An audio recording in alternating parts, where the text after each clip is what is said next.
সুপ্রিয় দর্শক বন্ধুরা, আসসালামু আলাইকুম। দেশ অথবা দেশের বাইরে থেকে প্রিয় বন্ধুগণ, ঠিক এই মুহূর্তে যে যেখান থেকে বাস্তব জীবনের গল্প শোনার জন্য আমার সঙ্গে যুক্ত হয়েছেন আমি আপন। আর যে আপন জীবনের গল্পের 1530তম পর্বে আপনাকে প্রতিদিনের মতো স্বাগতম জানাচ্ছি। বন্ধুগণ, আজ আমি আপনাকে শোনাবো সিলেটের ভাই মোহাম্মদ মিরাজ হোসেনের জীবনের কলিজা কাঁপানো এক করুণ বাস্তব জীবন কাহিনী। বন্ধুরা, আজকের গল্পের টাইটেল 30 বছরে সুন্দরী সৌদি নারীর ফাঁদে পড়ে হিজরা প্রবাসী। 30 বছর বয়সে সুন্দরী সৌদি নারীর ফাঁদে পড়ে জীবন যৌবন সর্বোচ্চ হারিয়ে আজ হিজরাত্ম জীবনযাপন করছেন সিলেটের প্রবাসী মোহাম্মদ মিরাজ হোসেন। এই মিরাজ সিলেটেরই এক উচ্চবিত্ত পরিবারের সন্তান, যার বাবার নামটাকে কাঁপত পুরো গ্রাম। সেই ছেলেটাই আজকে একজন হিজড়া। কিন্তু কি হয়েছে তার সঙ্গে, তা শুনলে রীতিমতো আপনার শরীরের পশম দাঁড়িয়ে যাবে। আপনি কোনোদিন কল্পনাও করতে পারেন নাই যে একটা মানুষের জীবনে এমন ঘটনাও ঘটতে পারে। প্রিয় বন্ধুগণ, এটা শুধুমাত্র একটা গল্পই নয়, আমার কাছে মনে হয় এই গল্পটা প্রতিটা প্রবাসীর জন্য এক সতর্কতার প্রতীক হয়ে দাঁড়িয়ে থাকবে সারাটি জীবন। তাই সবাইকে অনুরোধ করব, শুরু থেকে শেষ পর্যন্ত প্রবাসী ভাই মোহাম্মদ মিরাজ হোসেনের জীবনের এই হৃদয় বিদারক শিক্ষণীয় বাস্তব গল্পটা আপনারা প্রত্যেকে আমার মুখে শুনবেন এবং গল্প শেষে ভাই মিরাজ হোসেনকে ঠিক আপনার মতো করে একটা মন্তব্য কমেন্ট বক্সে লিখবেন। ধন্যবাদ সবাইকে। সুপ্রিয় বন্ধুগণ, আসসালামু আলাইকুম। আমার নাম মোহাম্মদ মিরাজ হোসেন, আমার বাড়ি সিলেট বিভাগে। বন্ধুরা, আমি আমার জীবনের গল্পটা শুরু করার শুরুতে আপনাদেরকে আমার পরিবারের সম্বন্ধে জানিয়ে রাখি। আমার পরিবারে আমি আছি, আমার বাবা আছে, মা আছে, রয়েছে আমার দাদা দাদি সহ আমার কাকা ফুফি। আমাদের পরিবারে আরও সদস্য রয়েছে আমার ছোট একটা ভাই সহ ছোট 3টা বোন। আমরা টোটাল 3 বোন 2 ভাই। আমাদের পরিবারটা সিলেট বিভাগ থেকে অনেক দূরের, সবুজ শ্যামলে গড়া কোনো এক মায়াবী অজপাড়া গায়ের এক উচ্চবিত্ত পরিবার। আমার বাবা পেশায় একজন সৌদি প্রবাসী। আমার বাবা সৌদি আরবে 8-10টা প্রবাসীর মতো ছিলেন না। আমার বাবা ছিলেন সৌদির একজন নামি দামি ব্যবসায়ী। সৌদির মূল শহরে রয়েছে আমার বাবার একটা অনেক বড় দোকান, এবং ওই দোকান চালিয়ে আমার বাবা বেশ ভালো টাকা উপার্জন করত। তা দিয়ে ছোটোবেলা থেকে সোনার চামচ মুখে দিয়ে জীবন কাটানোর মতো অবস্থা হয়েছে আমার শিক্ষা জীবনের এক মারাত্মক গল্প রয়েছে। আমার বাবা মা দুজনেরই অনেক স্বপ্ন ছিল আমাকে অনেক দূর পর্যন্ত পড়াশোনা করানোর। বাবা মা দুজনেই স্বপ্ন দেখেছিল আমাকে অনেক পড়াশোনা করাবে এবং আমাকে উচ্চ শিক্ষায় শিক্ষিত করবে। তার বড় কারণ হচ্ছে আমার বাবা পড়াশোনা করেনি, ঠিকমতো নিজের নামটাও লিখতে পারে নাই। শ্রমিক বিষয় সৌদি আরবে গিয়ে আল্লাহর অশেষ রহমতে ব্যবসা বাণিজ্যের সুযোগ পেয়ে বাবা একজন প্রতিষ্ঠিত ব্যবসায়ী। কিন্তু আমার বাবার ভিতরে নেই শিক্ষার কোনো কালি। তাই তো বাবা মাকে বলেছিল যে যেভাবেই হোক মিরাজকে তুমি অনেক দূর পর্যন্ত পড়াশোনা করাবা। সেই নিরেখে বাবা মা আমার পিছনে পড়াশোনায় অনেক শ্রম দিয়েছে, কিন্তু এতে আসলে কোনোভাবেই কাজ হয়নি। ছোট বয়সে অনেক বেশি টাকা পয়সা পাওয়ার পরে আমি একরকম বেপরোয়া জীবনযাপন করতে শুরু করি। মা বাবা অথবা কারো কোনো নিষেধ আমি মানতাম না। আমি আমার মতো করে এক বেপরোয়া জীবনে যাপন করি। এইভাবেই আমার শৈশবের দিনগুলো কাটতে থাকে। ছোটোবেলা থেকে আমাদের এলাকাতে কারো বাসায় কোনো মোবাইল ফোন ছিল না। যেই সময়তে মোবাইল ছিল একটা স্বপ্নের বিষয়, সেই সময়তে আমাদের ঘরে মোবাইল আছে এবং আমি সারাক্ষণে মোবাইলে গেমস খেলতাম। এরকম করতে করতে একটা পর্যায়ে আমি প্রায় অনেকটাই বড় হয়ে যাই। আমার বয়স তখন প্রায় 15 থেকে 16 বছরের কাছাকাছি। সেই মুহূর্তে আমাদের পার্শ্ববর্তী বাড়ির একটা আমার দুঃসম্পর্কের কাকা হয়, নাম হচ্ছে শাহজাহান কাকা। শাহজাহান কাকা তখন আমার আব্বা বাড়িতে আসছে পরে একদিন সকালবেলা উনি আমাদের বাড়িতে আসে এবং বাড়িতে এসে আমার আব্বাকে বলে উনি সৌদি আরবে যেতে চায়। উনি আগে দুবাইতে ছিল এবং দুবাই থেকে একেবারে চলে আসছে, এখন সৌদি আরবে যাবে। ওনার পারিবারিক অবস্থা খুব বেশি একটা ভালো না। আমার আব্বার কাছে এসে কান্নাকাটি করলো যে ভাই, আপনি তো সৌদি আরবে ভালো অবস্থানে আছেন, যদি পারেন আমার একটা ভিসা দেন, আমি সৌদি আরবে গিয়ে উপার্জন করে আপনার টাকা পরিশোধ করবো, আমাকে সৌদি আরবে নিয়ে যান। আমার আব্বাকে ইনিয়ে বিনিয়ে কান্নাকাটি করে ওই শাহজাহান কাকা তখন এই কথাগুলো বলার পরে আমার আব্বা ছিল একটু অন্যরকম মানুষ, মানে কাউকে মুখের উপরে কোনো কিছুতে মানা করতেন না। আপনি যদি আমার আব্বাকে বলেন যে আমাকে আকাশের 4টা এনে দেন, আমার আব্বা বলবে আচ্ছা ঠিক আছে দিব। মানে সবাইকে এরকম আশা দিতে পছন্দ করে, কিন্তু বেশিরভাগ ক্ষেত্রে আমার বাবা সে আশাকে নিরাশায় রূপ দিয়ে দেয়। তো আমার আব্বা তখন বলতেছিল যে আচ্ছা ঠিক আছে শাহজাহান, সমস্যা নাই, তোর পাসপোর্টটা আমাকে দিস, আমি তো কিছুদিন পরেই চলে যাব, দেখি আমার দোকানে তোর জন্য কোনো ভালো ভিসার ব্যবস্থা করা যায় কিনা। এরপরে যথারীতি উনি আমার পাসপোর্ট দিয়ে গেল আমার আব্বুর কাছে। আমার আব্বু সেই পাসপোর্ট নিল এবং সৌদি আরবে চলে গেছে। তো যাওয়ার পরে অনেক দিন পেরিয়ে গেছে। শাহজাহান কাকা আমাদের বাড়িতে আসে, এসে আমার মায়ের মোবাইল দিয়ে আব্বুর সঙ্গে কথা বলে এবং আব্বুকে খুব রিকোয়েস্ট করে যে যেভাবে হোক আমাকে ভিসাটা দেন। আমি আসলে আমার ওয়াইফ নিয়ে থাকতে পারতেছি না, আমার ওয়াইফের অনেক চাহিদা, অনেক খরচ, আমি এগুলো মেটাতে পারি না, আমার জন্য ভিসার ব্যবস্থা করেন। কোনোভাবেই হচ্ছে আমার মা, আমার বাবা আমার ওই কাকারে ভিসা দিচ্ছে না।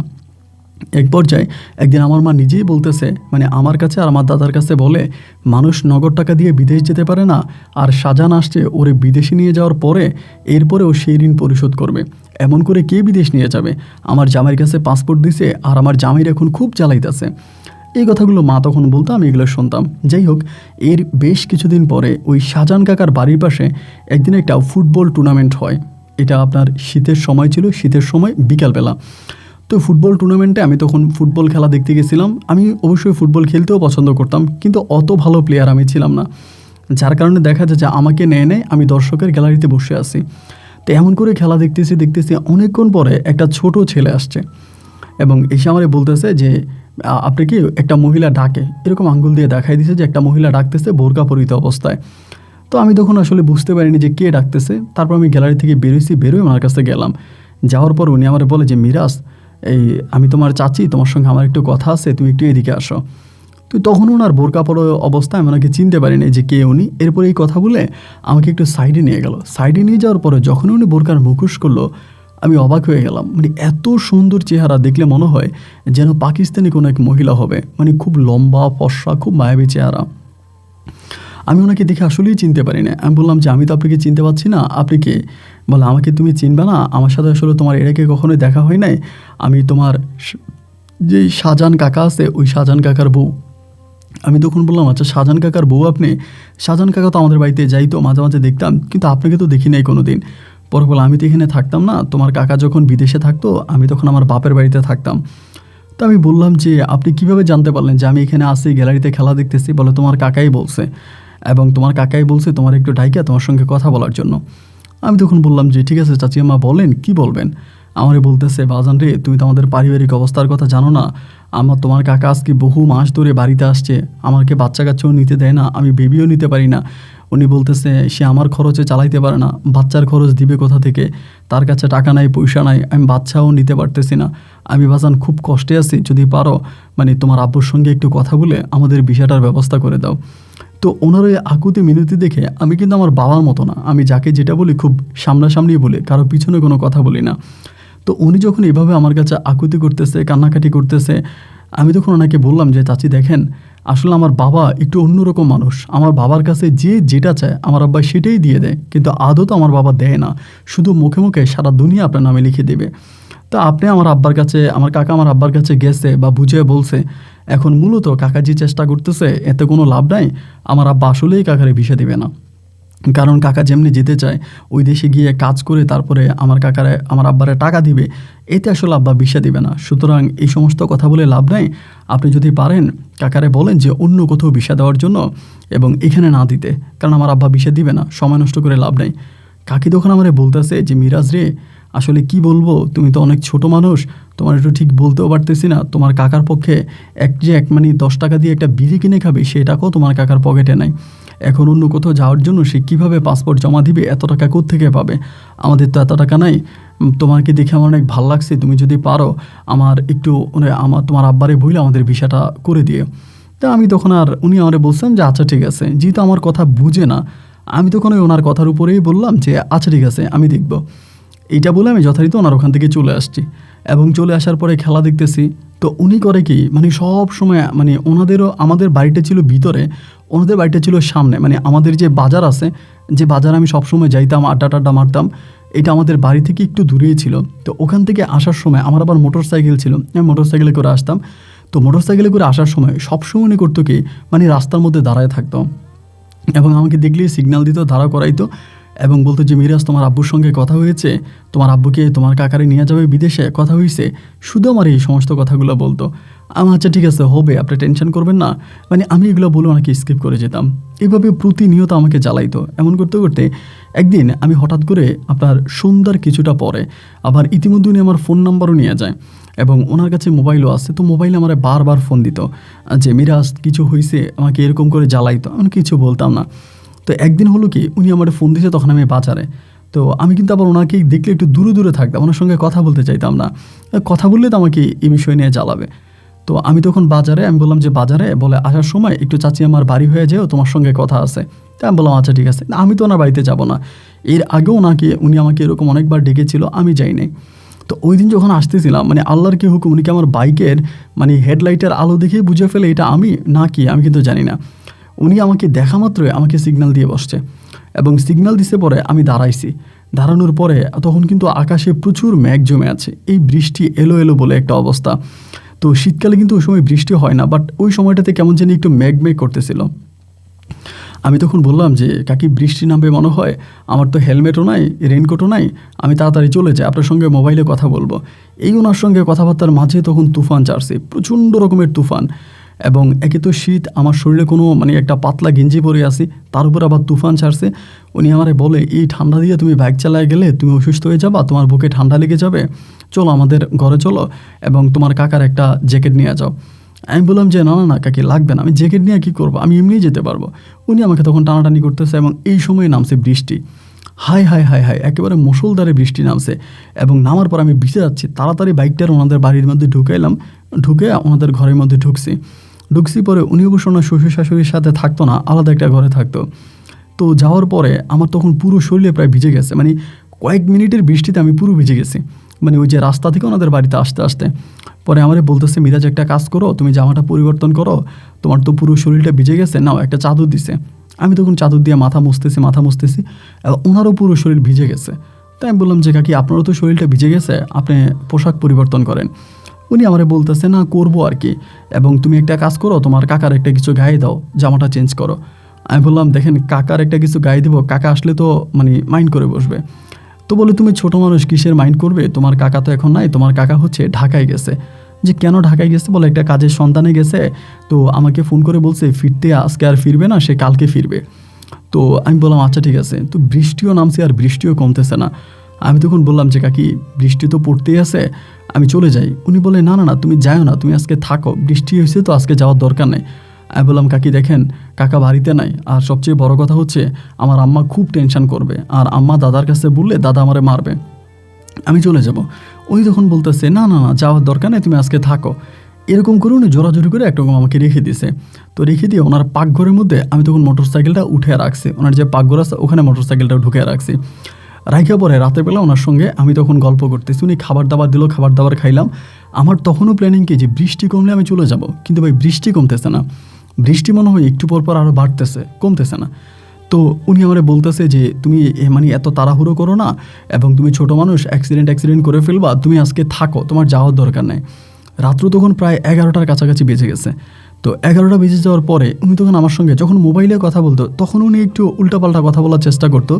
বাট আমি এগুলোতে আসলে অনেকে ফ্লট দিতাম না। আমি কথা বলতে চাইতাম না। বাট আজকে দেখতেছি উনি সরাসরি শুরু করছে। আমার কাকা ওনারে বিয়ে করছে এবং কাকার ভিতরে কোনো শারীরিক মানে ক্ষমতা নাই, এবং উনি শুধু আমার কাকারই পাইছে আর কিছুই পায় নাই, এবং ওনার আরও ভালো, ভালো জায়গা থেকে বিয়ের প্রপোজাল আসছে, এবং শেষ পর্যন্ত উনি আমাকে ওনার বাসর ঘরের গল্প বলতে শুরু করছে। যে বাসর ঘরে কাকা ওনার সঙ্গে কী করছে, এই সমস্ত নোংরা কথাবার্তা উনি বলতেছে। তো এই কথাবার্তাগুলো শুনতে যেহেতু ধরেন আমার বয়স কম, 10 ইয়ার্সের বয়স, আমিও মানে অনেকটা এক্সাইটেড হয়ে গেছি। আর উনি সেই পর্যন্ত ওনার ভিজা কাপড়টা পাল্টায় নাই। আর যেটা আমার কাছে মনে হলো, উনি মনে হয় কাপড় আরও ইচ্ছে করে ভিজাইছে। এমনিতে তো কাপড় ভিজা, উনি মনে হয় কাপড়টা আরও ভিজাইছে। তো এমন আমি তখন মোটামুটি অনেকটাই মানে যেটা বলে যে একটু খারাপ সেন্সে চলে যাই, এবং একটা পর্যায়ে তখন হঠাৎ করে কারেন্টও চলে গেছে। মানে এই মানুষের সঙ্গে কথা বলতেছি, এই পর্যায়ে কারেন্টটা চলে গেছে। দরজাটা লাগানো ছিল, কারেন্টটা চলে যাওয়ার সঙ্গে উনি তখন ভাই আমাকে জড়িয়ে ধরছে। তো উনি যখন আমাকে জড়ায় ধরছে, ওনার নিজের ইচ্ছায় যখন জড়ায় ধরছে, আমি তখন আর নিজেরে কন্ট্রোল করতে পারিনি, এবং একরকম ওনার সঙ্গে আমার সেদিন খারাপ সম্পর্ক হয়ে যায়। রাত 1:30টার দিকে মোটামুটি বৃষ্টি একটু কমে, আবার কমে না, আসলে এরকমই থাকে। বাট আমি রাত 1:30টার দিকে তখন একরকম লজ্জায় ওনার ঘর থেকে বেরিয়ে বাইক নিয়ে চলে আসি। তো ছোট একটা মানুষ, এবং এরকম একটা ঘটনা আমার সঙ্গে ঘটলো, যার জন্য আমার ভিতরেও অনেকটা ভালো লাগা কাজ করছে। মানে আমি ভিতরে এক ধরনের অন্যরকম তৃপ্তি পাইছি। এবং এরপর থেকে আমি ওনার সঙ্গে যখনই ফোনে কথা বলতাম, উনি আমার সঙ্গে এই নোংরা গল্প, নোংরা কথাবার্তা, এই সমস্ত কথাবার্তা উনি আমাকে বলতো। তা আমি এগুলো শুনতাম, এবং শুনতে একটা পর্যায়ে মানে যখনই সময় পাইতাম, সুযোগ পাইতাম, তখন ওনার ঘরে চলে আসতাম। আর আমার কাছে ওই সময় আসলে আমি বুঝতে পারি নাই, পরে বুঝতে পারছি যে এই সুযোগটা সম্ভবত ওনার যেই হাজব্যান্ড আছে, আমার ওই কাকা, মানে শাহজাহান কাকা, শাহজাহান কাকে আমাকে সুযোগটা দিয়েছিল। বিভিন্ন ক্ষেত্রে উনি আমাকে সুযোগ করে দিত, এবং আমার মতো আমি গেলে শাহজাহান কাকা ওই রাতে আর ঘরে আসতো না, এমন একটা অবস্থা। তো যেতে যেতে আমি মোটামুটি খুব ভাবেই হচ্ছে খারাপ হয়ে গেছে। তো এই করতে করতে চাচি তখন আমারে বলতেছে যে আমার তো তোমার অনেক ভালো লাগছে মিরাজ, আমি যদিও তোমার বয়স থেকে একটু বড়, তুমি কি আমাকে বিয়ে করবা, এভাবেই বলে। আমি তখন বললাম যে দেখেন, আপনি আমার বয়সের বড়, এটা ঠিক আছে, কিন্তু সত্যি কথা বলতে আপনাকে আমার খুব ভালো লাগছে, আপনি যদি বলেন আমি আপনাকে বিয়ে করতে রাজি আছি। এখন উনি আমাকে বলতেছে যে আচ্ছা ঠিক আছে, তো বিয়ে করবা ভালো কথা, কিন্তু তোমার কাকারে তো একটা সাইড করতে হবে, ওনারা সাইড করা ছাড়া আর তুমি আমাকে বিয়ে করতে পারবা না। একটা কাজ করো, তোমার কাকারে বিদেশে পাঠাই দাও, এবং তোমার কাকাকে বিদেশ পাঠাইয়া এরপরে আমরা দুজনেই মানে পালায়া যাব, বা আমরা একসঙ্গে সংসার করব। এই কথাবার্তাগুলো উনি আমাকে বলতেছে। তো বলার পরেই আমি তখন বললাম আচ্ছা ঠিক আছে, কাকারে বিদেশে পাঠানোর দায়িত্ব আমি নিলাম, আমি আব্বুর সঙ্গে কথাবার্তা বলে যত দ্রুত সম্ভব হয় আমি কাকার ভিসার ব্যবস্থা করব। আমি তখন আব্বুর সঙ্গে কথা বলতেছি, আব্বুরে বারবার বলতেছে আব্বু আপনি কাকার ভিসাটা ব্যবস্থা করেন, শাহজাহান কাকার ভিসাটা ব্যবস্থা করেন। এই যে আমার আব্বাকে বলতেছিলাম, আমার আব্বা যদিও অক্ষর জ্ঞানহীন একজন মানুষ, কিন্তু তারপরেও অনেক চালাক। কেউ আব্বার সঙ্গে কথা বললে কোন বিষয় নিয়ে কথা বলতেছে, আমার আব্বা তার মুখের দিকে তাকালেই না খুব ভালোভাবে বুঝে যায় যে আসলে এই বিষয়ের উপরে কথা হইতেছে। আমার আব্বা তখন আমারে বলতেছে যে আচ্ছা মিরাজ, তুই কেন বারবার শাহজাহানকে নিয়ে এতটা সুপারিশ করতেছিস? ওকে যদি ভিসা দেওয়ার হয়, বা যদি ভিসা দিই তাহলে আমি দিব, কিন্তু তুই কেন এরকম করে সুপারিশ করতেছিস? আমি আমার আব্বারে বললাম যে আব্বা তাতে কী হয়েছে, একটু সুপারিশ করলাম, আপনি যদি পসিবল হয় ওনারে ভিসাটা দেন, এগুলো বলতেছে। এই কথাবার্তার মাঝে আমার আব্বা আমাকে সন্দেহ করে ফেলে, এবং আব্বা তখন আমার পিছনে ইনকোয়ারি করতে শুরু করে, মানে লোক পাঠাতে শুরু করে। এবং এরকম করতে করতে আব্বা তখন দেখে ফেলে যে আমি ওই মানে শাহজাহানের যে বউ আছে, ওই বউয়ের কাছে, ওনার নাম ছিল সুমা ভাবি, আমি সুমা ভাবির কাছে প্রতিনিয়ত যাইতাছি, সকাল নাই বিকাল নাই। আমার আব্বার তো অনেক লোকজন আছে চারদিকে, যেহেতু আব্বা টাকা পয়সাওয়ালা মানুষ ছিল, আব্বার কাছে তখন সবাই ইনফরমেশন দিয়ে দেয় যে তোমার ছেলে এরকম এরকম করতেছে। তো পরে আমি খুব একটা বিপদে পড়ে গেছি, মানে কি করব না করব কোনো কিছুই বুঝতে পারতেছিলাম না। আমার আব্বা কোনোভাবেই ভিসা দেয় না, এবং এদিক থেকে হচ্ছে ওনারা পাঠাইতে হবে। তো এমন করতে করতে আমি একদিন চাচিরে বললাম যে চাচি, যেহেতু কাকার ভিসাটা সহজে হচ্ছে না, বা আব্বা ভিসাটা দিচ্ছে না, একটা কাজ করে না, আমি চলেন আপনার সঙ্গে পালাইয়া যাই, কারণ আমার তো অনেক ভয় লাগতেছে যে আমি আপনাকে হারাই ফেলে কিনা। মানে ওই সময় ওই মহিলার প্রতি, মধ্যবয়স্ক ওই মহিলার প্রতি আমি এতটাই আকর্ষিত হয়ে পড়ি যে আমি আমার নিজের অস্তিত্ব পর্যন্ত ভুলে যাই। আমি ওনারে পালিয়ে যাওয়ার পর্যন্ত প্রস্তাব করি, কিন্তু উনি বলতেছে যে না, ওনার হাজব্যান্ডকে লাইন করে দিয়ে উনি তারপরে পালাবে, উনি এভাবে আমার সঙ্গে পালাবে না। তো আমি ছোটো মানুষ ছিলাম, তখনও ওদের চালাকি বুঝতে পারি নাই, কিন্তু আমার ফ্যামিলি ঠিকই বুঝে যায়, আমার বাবা মা তারা বুঝে যায়, এবং বুঝে গিয়ে পরে একদিন আমার মা আমাকে হুটহাট করেই মানে ঘরের মধ্যে আটকায় ফেলে, এবং মা আর দাদি দুজনে আমাকে তখন বিষয়টা জিজ্ঞেস করে। আমাকে যখন জিজ্ঞেস করে আমি তখন চুপচাপ থাকি, আমি কিছু বলি না। আমার দাদি বলে এই গ্রামে আমাদের একটা সম্মান আছে, আমাদের এই গ্রামে মানুষ কথা বলার সময় বড় হিসাব করে কথা বলে, আমাদের চোখের দিকে তাকিয়ে এই গ্রামের কোনো মানুষ আমাদের সঙ্গে কথা বলে না, কিন্তু তুই এটা কী করলি, কিভাবে এমন একটা মহিলার কাছে গেলি, এবং এই মহিলার সঙ্গে তুই এমন খারাপ কাজে লিপ্ত হলি। তা আমার এই দাদি এগুলো বলতেছে, এবং বলতে বলতে দাদি তখন বলতেছে যে তোরে আমি বিদেশ পাঠাই দিব। তখনও কিন্তু আমার বিদেশে যাওয়ার বয়স হয়নি। এবার আমার আব্বার সঙ্গে কথাবার্তা বলতেছে, আমার আব্বা বলতেছে আমার বিদেশে নিয়ে যাবে, আমার বিদেশে চলে যাওয়ার জন্য। আমি বলতেছি আমি যাব না, কারণ আমি তো চাচির প্রতি পুরোপুরি মগ্ন, এবং আমি ওনাকে ছাড়া থাকতে পারবো না। তো আমি বিদেশে যাবো কেন, আমি যাব না। এই আব্বা আম্মা তখন এই প্রেশার দিতেছে আমার পিছনে, আমার আম্মা লোক লাগাই দিছে, আমার চাচারা আছে বাড়িতে, এরা আমারে মানে পাহারা দিত, আমি কখন কই যাই, কোন দিকে যাই, কি করি। এবং আমার কাছ থেকে আমার মোবাইল ফোন নিয়ে গেছে, এবং আম্মা সহ আমার চাচা ওই সোমা ভাবির কাছে গেছে, চাচির কাছে গেছে। এবং যদিও আমি ওনাকে মাঝে মাঝে দুষ্টমি করে ভাবিও ডাকতাম, সবসময় চাচি ডাকতাম না, মাঝে মাঝে আদর করে ভাবিও ডাকতাম, এবং ভাবি ডাকতে আমার ভালো লাগতো, তো এরকম করে ভাবিও ডাকি। আমার আম্মা আমার চাচা গেছে, গিয়ে হচ্ছে ওনার সঙ্গে খুব দুর্ব্যবহার করছে, খারাপ ব্যবহার করছে, এবং এলাকার যেই মানে ওনাদের গ্রামের যেই ওনাদের বাড়ির যে মেম্বার আছে, মেম্বারের কাছে বলে আসছে যে এমন এমন ঘটনা, এগুলো সব কিছু বলে আসছে। তো এরপর আমি আর ওইদিকে যাইতে পারি না, এলাকার পোলাপাইন আমাকে দেখলে দৌড়ে দেয়, বা সবাই তখন আমাকে একটা কড়াকড়ি দিয়ে রাখছে, মোবাইল ফোনে নিয়ে গেছে। আমার ভিসার মানে আমার বিদেশে যাওয়ার বয়স হয়নি, পাসপোর্ট করার বয়স হয়নি, এরপরও আমার কাকা কীভাবে জানি কথাবার্তা বলে আমার যে জন্ম নিবন্ধনের কাগজ আছে, ওই জন্ম নিবন্ধনের পেপারে ডেট বাড়াইয়া দেয়, বয়স বাড়ায় দেয়, এবং বয়স বাড়াইয়া এরপর আমার পাসপোর্ট করে। তো পাসপোর্ট সম্পূর্ণ হওয়ার পর আমি যাব না, মানে যেদিন আমার ফ্লাইট, আমি ওই দিন পর্যন্ত বলতেছি আমি যাব না, আমার যাওয়ার কোনোই ইচ্ছা নাই। তারপরেও পরিবার জোর জবরদস্তি করে আমাকে তখন সৌদি আরবে পাঠিয়ে দিল। আমি সৌদি আরবে চলে গেলাম এবং সৌদি আরবে যাওয়ার পরে আমার আব্বা তখন আমারে খুব বুঝাইলো।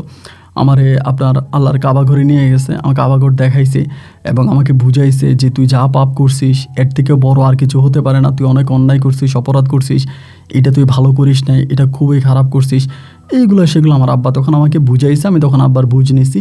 নেওয়ার পরে সত্যি কথা বলতে আমি সৌদি যাওয়ার পরে ওই সুমার সঙ্গে আমি আর কোনো যোগাযোগ রাখি নাই, ওনার সঙ্গে আমি আর কোনো কথা বলি নাই। আব্বা সৌদি আরবে নিয়ে গেছে এবং আব্বা বুঝাইছে যে আমার বয়স হয়েছে, আমি আগের মতো কাজকাম করতে পারি না, আমি বেশিক্ষণ বসে থাকতে পারি না, আমার ঘাড় ব্যথা কোমর ব্যথা হয়ে যায় এবং আমার আব্বার স্বাস্থ্য অনেক বেশি ছিল। তাই আব্বা বলতেছে যে আমি তোরে খুব অনুরোধ করে বলতেছি তুই যেভাবেই পারিস যত দ্রুত পারিস তুই এই কাজকামগুলো বুঝে নে এবং এভাবে থাকিস না, একটু কাজের প্রতি মনোযোগ দে। আমার আব্বা তখন আমার এগুলো বুঝাইতেছে। তো আমি আব্বার বলছি যে আব্বা ঠিক আছে আমি করব না, আব্বাকে বারবার একই কথা বলতেছি যে আমি করব, আমি যেটা তুমি বলো আমি সেটাই করব।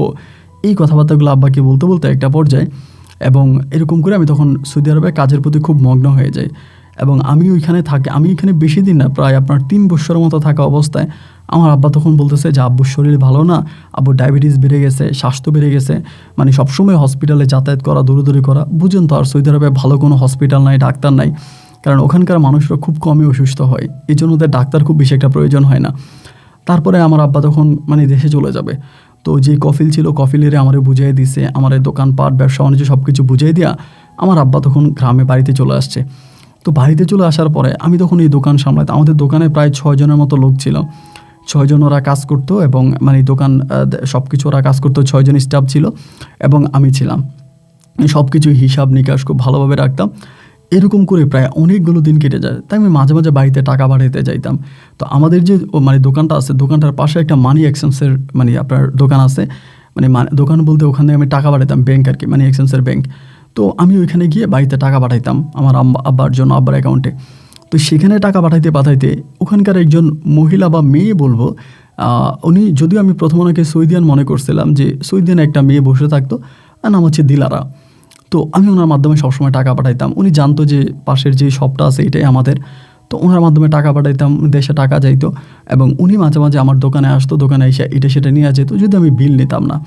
কারণ বিল নিতাম না তার বড় কারণ হচ্ছে, ধরুন অনেক সময় যখন টাকা পাঠাইতে যাইতাম তখন দেখতাম যে সিরিয়ালে অনেক মানুষ দাঁড়ায় আছে, অনেক মানুষ সিরিয়ালে দাঁড়ায় আছে এবং আমি যখন যাইতাম তখন এই দিলারা ম্যাডাম আমাকে আলাদাভাবে ডাইকা নিত, মানে সিরিয়াল একরকম ভঙ্গ করে উনি আমার টাকা জমা নিত। তো এই জন্য আমার ওনাকে ভালো লাগতো। সেক্ষেত্রে আমি তখন এই মানে আপনার মানে করতাম, উনি আমার দোকানে আসলে এটা সেটা নিলে আমি বিল নিতাম না।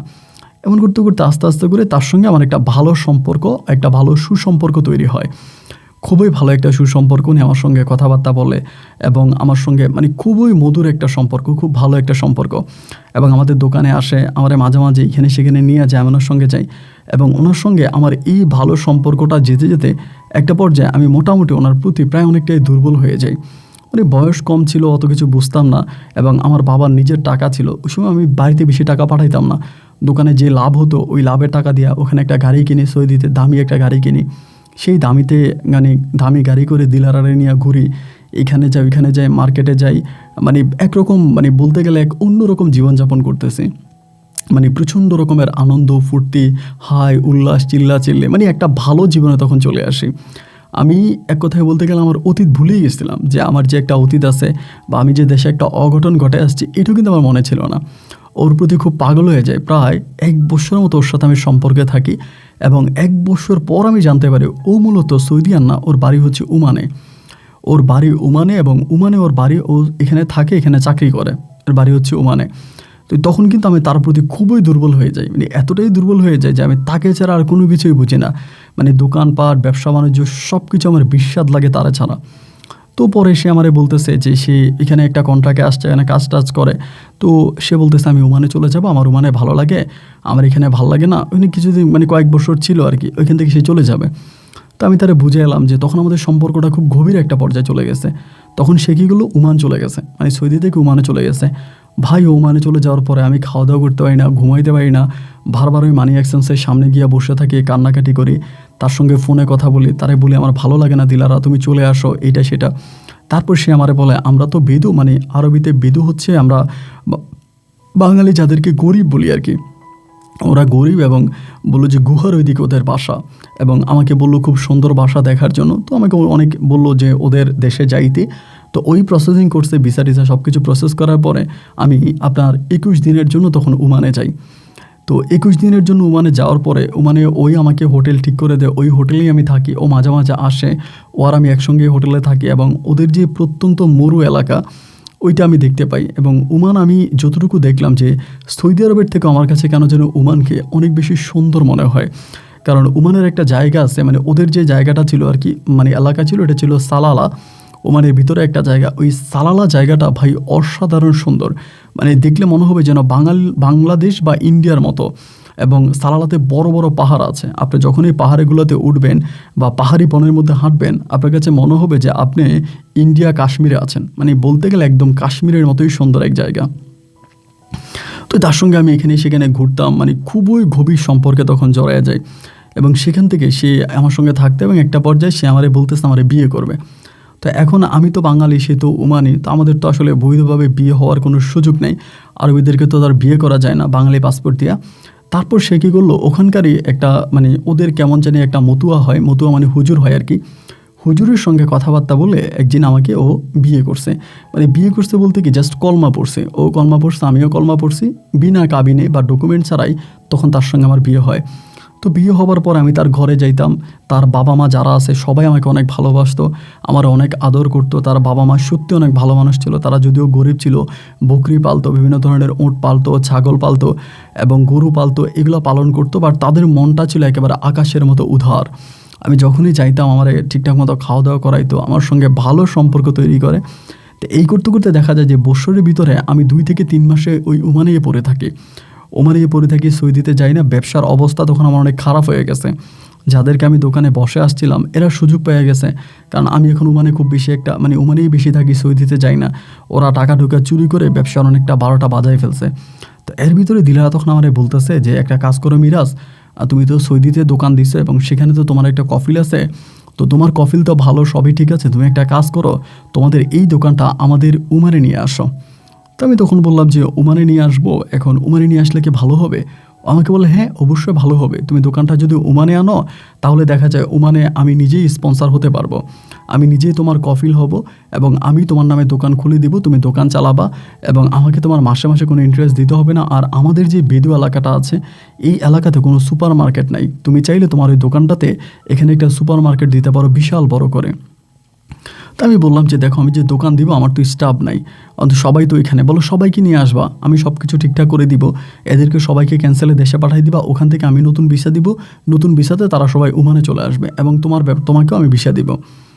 তা আমি তখন বললাম যে এটা যদি আমার বাবা জানে, আমার বাবা তো কোনোভাবেই রাজি হবে না, কারণ আমার আব্বা কারোর সঙ্গে প্রেম ভালোবাসাটাই পছন্দ করে না। আর সেখানে একটা মানুষকে ভালোবেসে সৌদি থেকে ডিরেক্টলি ওমানে চলে যাওয়া, মানে এটা তো আমার আব্বা মানবে না। তো ভাই আসলে আমি আপনাকে কি বলবো, আমি এতটাই পাগল ছিলাম, মানে নারীর প্রতি এতটাই আকৃষ্ট ছিলাম যে আমি আসলে সব ভুলে যেতাম। মানে দিলারা আমারে কোনো কথা বললে এটা কি দিন না রাত আমি চোখ মেলে দেখতাম না, ওই রাত বলে রাত ও দিন বলে দিন, আমি এভাবে ওর কথা বিশ্বাস করতাম। ওই তখন আমারে বলতেছে যে তুমি ওখানে দোকান মানে বিক্রি করে তুমি এখানে চলে আসো। তো আমি আসলে মানে তখন ওর কথাই মেনে নিই যে এটাই করব। পরে দোকানের যারা কর্মচারী ছিল প্রথমে আমি দোকানটা বিক্রি করে দিই, একটা ইন্ডিয়ান পার্টির কাছে দোকানটা বিক্রি করি এবং ইতিমধ্যেও আমার জন্য আরেকটা দোকান দেখে, মানে আরেকটা দোকান বলতে ওদের যে বেদু এলাকা সেই বেদু এলাকাতে আপনার পাথরের পাহাড়ের পাশে একটা দোকানও আমার জন্য ওপেন করে। তো সেই দোকানে আস্তে আস্তে করে পুঁজি দিতেছে আর এই দোকান বিক্রি করতেছি। এটা কিন্তু আমি অন্য কারো বুঝতে দিই না, কারণ আমার আব্বার কানে গেলে তো আব্বা সহ্য করতে পারবে না। এক পর্যায়ে মোটামুটি প্রায় সৌদির সমস্ত ব্যবসা আমি গোটায় ফেলি এবং গুটিয়ে দেন আমি তখন এই ওমানে চলে আসি। আমাদের দোকানে যে কর্মচারী ছিল 3 জনকে আমি ট্রান্সফার করে নিয়ে আসি ওমানে, আর বাকি 3 জনকে ছাঁটাই করে দিই। যাদেরকে ছাঁটাই করে দিই এরা তখন আমার আব্বার কাছে ইনফরমেশনগুলো দিয়ে দেয় এবং দিয়ে দেওয়ার পর আব্বা তখন আমার গালাগালি করতেছে, আমাকে ফোন দিয়ে প্রচুর খারাপ ব্যবহার করতেছে যে তোরা আমি সৌদিতে দোকান দিয়ে আসলাম, তুই সৌদিতে দোকান চালাইবি, তুই ওমানে গেলি কেন, কী কারণে গেলি? আমি আমার আব্বারে বলছি যে আব্বা দেখেন সৌদিতে ব্যবসা ঠিকমতো হয় না, আপনি যখন ছিলেন তখন আয় ইনকাম বেশ ভালোই হয়েছে, খারাপ হয় নাই, কিন্তু বর্তমানে সৌদির অবস্থা খুবই খারাপ, এখানে ইনকাম ঠিকঠাক মতো হয় না, এই জন্য আমি দোকান এখানে নিয়ে আসছি। আমার আব্বা বলতেছে না এটা তুই মোটেও ঠিক করিস নাই, এটা বড় অন্যায় করছিস, তুই কেন দোকান এখানে নিয়ে আসবি? আব্বা আমার যেভাবে পারতেছে ওভাবে খারাপ ব্যবহারই করতেছে। আমি আব্বারে বুঝিয়ে বললাম যে আব্বা সব ঠিক হয়ে যাবে, এখন নিয়ে আসছে এখানে চলবে, তুমি টেনশন করো না, তুমি চিন্তা করো না। এইগুলো আব্বারে বইলা টইলা কোনো রকমে আমি আব্বাকে তখন কিছুটা ম্যানেজ করলাম, মানে আব্বা কিছুটা শান্ত হয়েছে। এবং শান্ত হওয়ার পরে আমি তখন এই দোকান চালাইতেছি, তখন কিন্তু ডিলার আমাকে খুব হেল্প করতেছে। ওই আমার দোকানে আসতেছে, দোকান দেখাশোনা করতেছে, মানে ওর মাধ্যমে আমার তখন পুরো দোকান চলতেছে। ব্যবসা বাণিজ্য লাভ ইনকাম সব ভালোই হইতেছে, ওরা নিয়ে ঘুরতেছি ফিরতেছি খাইতেছি। এরকম করতে করতে আস্তে আস্তে করে যে সেই এলাকার কিছু অ্যারাবিক লোক আছে না, মানে প্রতিটা এলাকায়, আমাদের এলাকাতে যেরকম ধরেন বাঙালি কিছু খারাপ মানুষ থাকে প্রতিটা মহল্লায়, তো ওদের মহল্লাতেও এরকম কিছু খারাপ ছেলে ফেলে আছে, যারা মোটামুটি ধরেন আপনার ওর সাথে আমার সম্পর্কের বিষয়টা কিছুটা ডাউট করে ফেলে। যে এবার ওর যে আমাকে বিয়ে করছে এটা কিন্তু ওর ফ্যামিলির মানুষ ব্যতীত আর কেউ জানে না।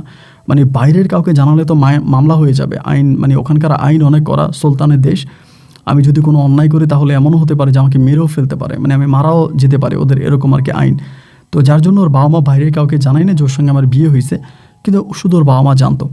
এখন বাইরের লোকেরাও তখন বিষয়টা ডাউট করে ফেলে, একসঙ্গে গাড়ি দিয়ে যায়, ওই আমার হাত ধরে থাকে, আমি ওর হাত ধরে থাকি, বা আমি ওখানে ভালো ব্যবসা বাণিজ্য করি। এরকম করতে করতে একজন সিআইডি আসছে আমার দোকানে।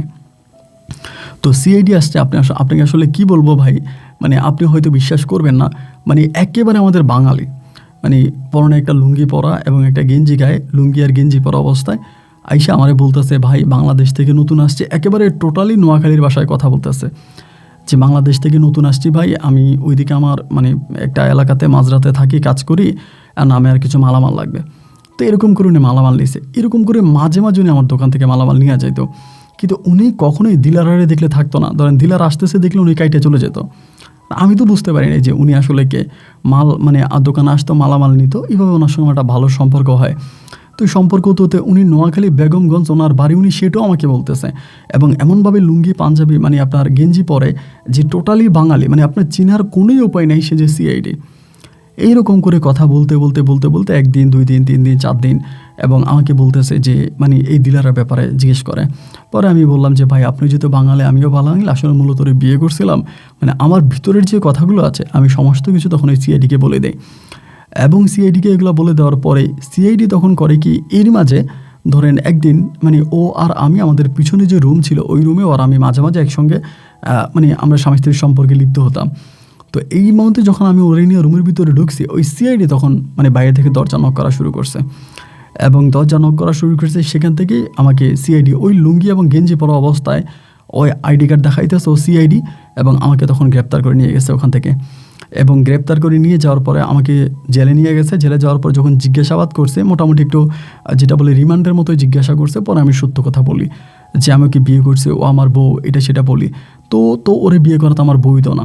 তো এখানে একটা জিনিস আছে কি জানেন, আমাকে যখন পুলিশ নিয়ে গেছে, আমি যখন থানা হাজতে চলে গেলাম, তখন কিন্তু দিলার আমাকে মানে দিলারাকে পুলিশ অনেকবার ডাকছিল মানে যাওয়ার জন্য, কথা বলার জন্য, কিন্তু দিলারা আর আমার সঙ্গে দেখা করতেও যায় নাই, মানে কথা বলতেও যায় না, দেখা করতেও যায় না। ও চাইলে হয়তো আমাকে ছুটে দিতে পারতো, কিন্তু ও যায় নাই। এবং সেখানে আমাকে ওখান থেকে সফর জেলে ট্রান্সফার করা হয়, এবং দীর্ঘ মাস সফর জেলে থাকি। সফর জেলের কষ্ট আমি আপনাকে বলে বোঝাতে পারবো না। মানে ওমানের সফর জেল যে এত কষ্ট ভাই, আল্লাহ আকবার। আমি বলি আল্লাহ কাউকে সফর জেলে না নিয়ে যাক। আমাকে ওই সফর জেলে কী করা হয়েছে, বিভিন্ন ধরনের পাগল পায়খানা করতো, প্রস্রাব করতো, ওদেরকে গোসল করানো লাগতো, ওদেরকে খাওয়ানো লাগতো, এই ধরনের কাজ আমাকে দিয়ে করাইছে। তো আমি এগুলো করছি, এবং করে শেষমেশ আমি তখন সফর জেলে দেশে চলে আসি। দেশে আসার পরে আমার আব্বা তখন এত পরিমাণে আমার উপরে ক্ষিপ্ত হয়েছে, মানে রেগে গেছে। আমার ছোট ভাই বোনদেরকে না আব্বা তখন ভালোভাবে আছে। যেদিন বাড়িতে গেছি ওই দিনে আব্বা তখন আম্মারে বলতেছে যে তুমি একটা কাজ করো, মিরাজরে বলো ঘর থেকে বেরিয়ে যাওয়ার জন্য।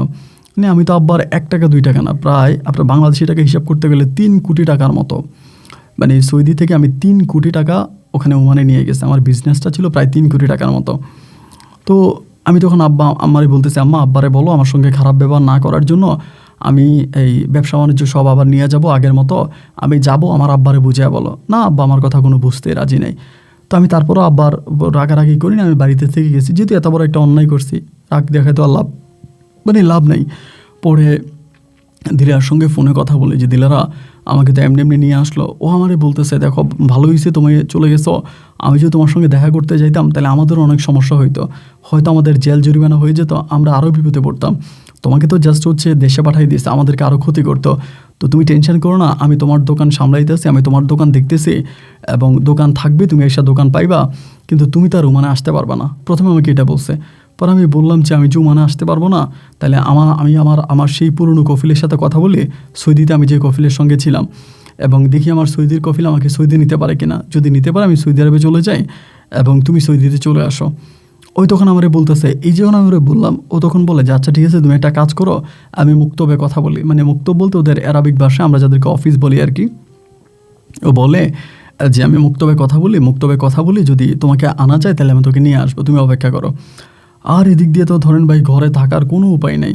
আব্বা এদিক থেকে মেম্বার ডাকতেছে, চেয়ারম্যান ডাকতেছে, আমি বলতেছে যে আমি ঐতিহ্য করছি, ওর আমার বাড়ি থেকে বেরিয়ে যেতে বল। আসলেই ভাই আমি অনেক ক্ষতি করছি। তখন আমার বোনগুলো আপনার মানে এখনও বিয়ে হয় নাই, খুব অভাবে তখন দিনকাল কাটতেছিল, কারণ আব্বার একমাত্র ইনকাম ছিল যে ওই সৌদি আরবের টাকা। সৌদি আরবে যে টাকা পাইতাম ওই টাকা আব্বা দেশে পাঠাইতো, ওটি দিয়ে তখন চলতাম। তো আমাকে 1 দিন 2 দিন 3 দিন করে দিলারা ঘুরাইতেছে, আমি তোমাকে নিয়ে আসবো, টেনশন করো না, পাগলামি করো না, তুমি তাড়াতাড়ি চলে আসতে পারবা, মানে এই কথাগুলো তখন দিলার আমারে বলতেছে। তো ও যেভাবে আমাকে নাচাইতেছে ভাই আমিও একইভাবে ওর কথায় নাচতেছি। এখন এইটা কতটুকু সত্যি বলতেছে, কতটুকু কি বলতেছে, যে আদৌ হবে কি হবে না, মানে এই সমস্ত কিছু আমি বুঝতেছি না। ও যেমনি আমারে বলতেছে যে হয়ে যাবে, তুমি টেনশন করো না, আমি ঠিক ওর সুরে বা ওর মতে ওর কণ্ঠে আমি তখন সুর মিলিয়ে যাইতেছি। সময় যত সামনের দিকে যাইতেছে আমার পরিস্থিতি, আমার পরিবেশ ঠিক ততটাই খারাপের দিকে যাইতেছে।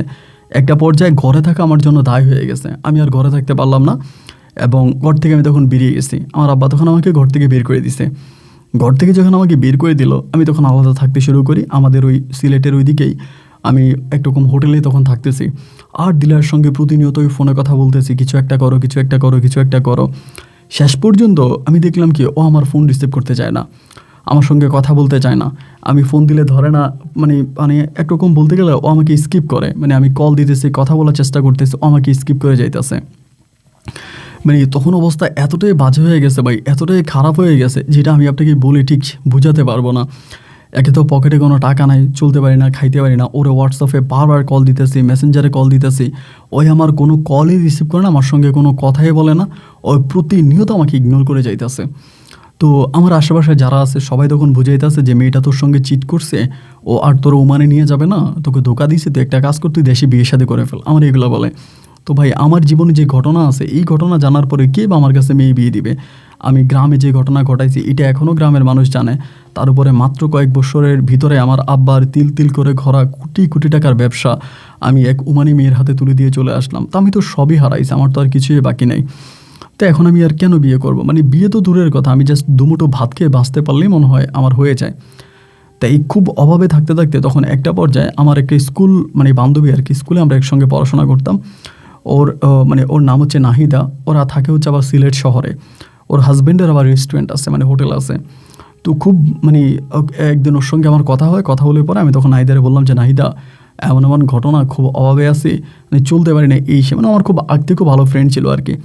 ওই তখন আমার বলতেছে যে ঠিক আছে আমার হাজব্যান্ডের সঙ্গে কথা বলি, আমার হাজব্যান্ডকে বলি, দেখি আমার হাজব্যান্ড তোরে আমার হাজব্যান্ডের দোকানে কোনো কাজ টাজ দেয় কিনা। তো ওই তখন ওর হাজব্যান্ডের সঙ্গে কথাবার্তা বলার পরে ওর হাজব্যান্ড তখন আমাকে যাইতে বলে, আমি যাই এবং ওর হাজব্যান্ড আমাকে দেখে, যেহেতু অনেক ইয়াং মানুষ, উনিও আসলে একজন নতুন উদ্যোক্তা, নতুন হোটেলটা খোলে, ব্যবসা বাণিজ্য ভালোই হচ্ছে হোটেলে। পরে আমাকে বললো যে ঠিক আছে তুমি আমার হোটেলে বসো। তো আমি হোটেলে বসলাম, হোটেল চালাইতে আসি, ভালোভাবেই হোটেল চলতেছে, হোটেলে ইনকামও হইতেছে। তো উনি আমাকে একরকম ম্যানেজারের দায়িত্বই দেয়, মানে ম্যানেজার দায়িত্বে পালন করে, ভালো টাকা ইনকাম করে। এই করে 1 দিন 2 দিন 3 দিন যাইতেছে এবং নাহিদা তখন আমার সঙ্গে আসে, আমার সঙ্গে কথাবার্তা বলে। তো এরকম করে প্রায় দীর্ঘ অনেকগুলো দিন কেটে গেছে এবং অনেকগুলো দিন কেটে যাওয়ার পরে তখন আমি ব্যবসা বাণিজ্য প্রায় 1 বছরের মতো কেটে গেছে। এই 1 বছরে কিন্তু আমি একদিনের জন্য দিলারাকে কন্ট্যাক্ট করা বন্ধ করি নাই। প্রায় প্রতিদিন দিলারায় কন্ট্যাক্ট করতাম, প্রতিদিন দিলার সঙ্গে আমি কথা বলার চেষ্টা করতাম। বাট ওর মোবাইলে মেসেজ সেন্ড হতো, বাট ও সিন করতো না। আমি লিখতাম কেমন আছো দিলারা, এটা সেটা, মানে আরবিতে ওকে লিখতাম, বাট ওইগুলো কোনো রেসপন্স আমাকে দিতই না। আমি তারপর আমার একটা বিশ্বাস ছিল যে একদিন হয়তো আমার মানে আসবে বা এটা সেটা করবে। এই করে সময়গুলো অতিবাহিত হতে হতে একটা পর্যায়ে ওর হাজব্যান্ডের সঙ্গে, মানে আমার ফ্রেন্ড নাহিদা, স্কুল ফ্রেন্ড, মানে ওর হাজব্যান্ডের সঙ্গে সম্পর্কটা খুব বেশি একটা ভালো যাচ্ছিল না। মানে ভালো যাচ্ছিল না বলতে এইটা, ও হাজব্যান্ড পরকীয়ায় লিপ্ত ছিল, মানে অন্য মেয়েদের সঙ্গে পরকীয়া করতো। আর মানে আমাকে নাহিদা মূলত এই হোটেলে কাজ দিছে শুধু ওর হাজব্যান্ডকে দেখাশোনা করার জন্য। ওর হাজব্যান্ড মাঝে মাঝে এই হোটেলে মেয়ে নিয়ে আসতো, এটা সেটা। তো এটা কতটুকু কি বা এটা দেখার জন্যও বিশেষ করে আমাকে এই হোটেলে কাজ দিছে। তা আমি ওদের হোটেলে কাজ করতাম এবং দেখতাম ওর হাজব্যান্ড বিভিন্ন সময় বিভিন্ন মেয়েদেরকে নিয়ে আসতো এবং মেয়েদের সঙ্গে এই হোটেলের মধ্যে খারাপ কাজে লিপ্ত হতো, এগুলো করতো আমি দেখতাম। আমি তখন ওরা বলতাম যে দেখ তোর হাজব্যান্ড এটা করতেছে, তোর হাজব্যান্ড ওইটা করতেছে এবং বিভিন্ন মেয়ে নিয়ে আসতেছে, এইগুলো বলতে বলতে ওর হাজব্যান্ডের সঙ্গে ওর তখন খুব সম্পর্কটা একদম তিতকুটে হয়ে যায়। ওর হাজব্যান্ডকেও দেখতে পারে না, হাজব্যান্ডের সঙ্গে খুব খারাপ সম্পর্ক। তো এরকম করতে করতে একটা পর্যায়ে ওর হাজব্যান্ড তখন বুঝে যায় যে হোটেলের যেই গোপন ইনফরমেশনগুলো এগুলো সবই আমি ওর নাহিদার কাছে আমি সাপ্লাই করি। উনি বুঝে যায় এবং বুঝে যাওয়ার পরে একদিন আমাকে হোটেল থেকে উনি বের করে দেয় এবং বের করে দিয়ে বলতেছে যে হোটেলে আমি তোরা রাখবো না, তুই হোটেল থেকে বেরিয়ে যা। তো আমাকে তখন হোটেল থেকে বের করে দেয়। বের করে দেওয়ার পরে আমাকে বের করে দেওয়ার আমাকে কেন্দ্র করে আমাকে বের করে দিছে এটা কেন্দ্র করেই তখন ওর হাজব্যান্ডের সঙ্গে তুমুল পরিমাণে ঝগড়া হয়। ওর কিন্তু কোনো বাচ্চা কাচ্চা হয় না, বিয়ে করতে বহু বছর হয়েছে কিন্তু কোনো সন্তান হয় না। একে তো সন্তান হয় না এবং ওর হাজব্যান্ড বলতেছে যেহেতু তোমার সন্তান হয় না আমি অন্যত্রে বিয়ে করবো, আমাকে বিয়ে করার অনুমতি দাও। কিন্তু ওর হাজব্যান্ডকে অন্য কোথাও বিয়ে করতে দেবে না। এই নিয়ে এই ধরনের পরকিয়া যায় ঝামেলা হতে একটা পর্যায়ে ওর হাজব্যান্ড তখন করলো গিয়ে ওকে ডিভোর্স করে দিল। যেহেতু ওর কোনো কথা শোনে না বা হাজব্যান্ডের সাথে ঝগড়া করে ওকে ডিভোর্স দিয়ে দিছে। তো ডিভোর্স দেওয়ার পরে ওর কাছে তখন অল্প কিছু টাকা ছিল, ডিভোর্সের মনে হয় আপনার 5 লক্ষ টাকার মতো কাবিন হয়। এই কাবিনের টাকাটা ওকে দিয়ে দিয়ে ওকে তালাক দিয়ে দেয় আর কি। তো তালাক হয়ে যাওয়ার পরে ও তখন ওর বাপের বাড়িতে চলে আসে। আসার পরে খুব কঠিনভাবে ওর জীবন কাটতেছিল, যা ঠিক বলার মতো না। তো আমারে ফোন দিয়া কান্নাকাটি করে, আমি ওরে ফোন দিয়া বলি, কারণ আমার অবস্থাও তো ঠিক ততটা ভালো না। এই করতে করতে ও তখন আমারে বলে যে আমি তো বাড়িতে থাকতে পারতেছি না, আমার আব্বা আম্মা আমার সঙ্গে খারাপ ব্যবহার করে, আমার কাছে 5 লাখ টাকার মতো আছে, এই 5 লাখ টাকা দিয়ে মিরাজ কোনো কিছু করা যাবে কি না, কিছু একটা করি, তুই আমারে নিয়ে আসা, আমি এখানে থাকতে পারতেছি না, খুব খারাপ অবস্থার মধ্যে আছি। তো 5 লাখ টাকা দিয়ে আসলে কি করা যায়, আপনার বর্তমান সময় তো 5 লাখ টাকা দিয়ে কিছুই হয় না। এরপরে ওর সঙ্গে কথাবার্তা বলে তখন আমি সিলেটেই একটা ছোট হোটেলের মতো দিলাম, হোটেল বলতে ঠিক হোটেল না, আপনার ধরেন এই যে আপনার ক্যাফেটেরিয়ার মতো করে ছোট করে দিয়েছি, যেখানে স্যান্ডউইচ বার্গার এটা ওইটা আমরা শকিং করে বিক্রি করতাম আপনার একটা গলির মধ্যে। তো আমি তখন এই দোকানটা দিই এবং সম্পূর্ণ পুঁজিটা ছিল ওর। ইতিমধ্যে আমার বাবা মা আমার সঙ্গে আর কোনো যোগাযোগ রাখে নাই, আমার সঙ্গে আর কোনো কথাই বলে না, আমার সঙ্গে সম্পূর্ণ যোগাযোগ তারা ছিন্ন করে ফেলছে। তখন এই হোটেলটা আমি দিলাম এবং হোটেলটা দেওয়ার পরে হোটেলটা ভালোই চলতেছিল। ও আবার আপনার হোটেলে কাজটা জানতো, ওর হাজব্যান্ডের হোটেলে হেল্প করতো, সেই হিসেবে ওর একটা এক্সপিরিয়েন্স ছিল, সে অভিজ্ঞতা থেকে ও মালটাল বানাই দিত, আমি ওকে হেল্প করতাম, ও আমাকে হেল্প করতো। আমরা মোটামুটি দুজনকে হেল্প করতে করতে একটা ভালো অবস্থানে তখন চলে গেছি। ব্যবসা বাণিজ্যটা ভালো হইতেছে, ইনকামটাও ভালো হইতেছে, কাস্টমারও খুব আসতেছে, খুব বেশি সময় লাগে না, প্রায় 3 থেকে 4 মাসের মধ্যে আমরা আমাদের পুঁজিটা উঠে ফেলতে পারি। অনেক বেশি টাকা লাভ হতো আর কি। ধরেন বিকালবেলা থেকে শুরু করে রাত 9টা-10টা পর্যন্ত কাস্টমার থাকতো।